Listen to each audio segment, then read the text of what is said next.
Guys engineering ಅಲ್ಲಿ coding ಇಂತಾನು ಈ PDF PPT ಇವೆಲ್ಲ ಸಬ್ಮಿಟ್ ಮಾಡೋದು ಇದೇ ತಲೆನೋವು ಬ್ರೋ. ನಮ್ಗೆ ಮಿನಿ ಪ್ರಾಜೆಕ್ಟ್ ಇದೆ, ಎಕ್ಸಾಮ್ ಮಿನಿ ಪ್ರಾಜೆಕ್ಟ್ ಇದೆ. ಸೊ ಮಿನಿ ಪ್ರಾಜೆಕ್ಟ್ಗೆ 3 ಕಾಪೀಸ್ ಬೇಕಂತೆ.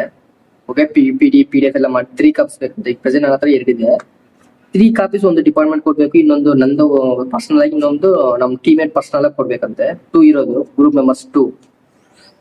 ಆ 2 ಮೆಂಬರ್ಸ್ 2 ಕಾಪೀಸ್ ಸಪರೇಟ್ ಮಾಡಿದೀವಿ. ನೆನ್ನೆ ನೈಟ್ 2 ಆಗಿದೆ, ಎಲ್ಲ ಎಡಿಟ್ ಮಾಡಿದೀವಿ.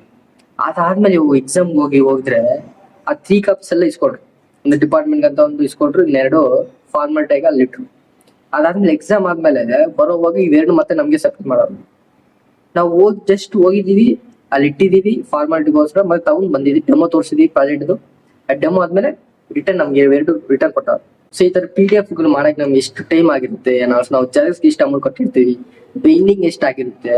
ಸೊ ಅವೇನು ಲೈಕ್ ಸೆನ್ಸೇ ಇಲ್ಲ ಬ್ರೋ. ನಾವು ಜಸ್ಟ್ ಹೋಗಿದೀವಿ, ಅಲ್ಲಿ ಇಟ್ಟಿದೀನಿ, ಇಲ್ಲಿ ಬಂದಿದೀನಿ, ಇವಾಗ ಬಂದಿದ್ದೀನಿ ಹಾಸ್ಟೆಲ್ಗೆ. ಜಸ್ಟ್ 2 ಕಾಪೀಸ್ ವಿತಿನ್ 2 hours ಅಷ್ಟೇ. ನಾವು ಇಡೀ ರಾತ್ರಿ ಎಲ್ಲ ಕೂತು ಎಲ್ಲ ಎಡಿಟ್ ಮಾಡಿದ್ವಿ.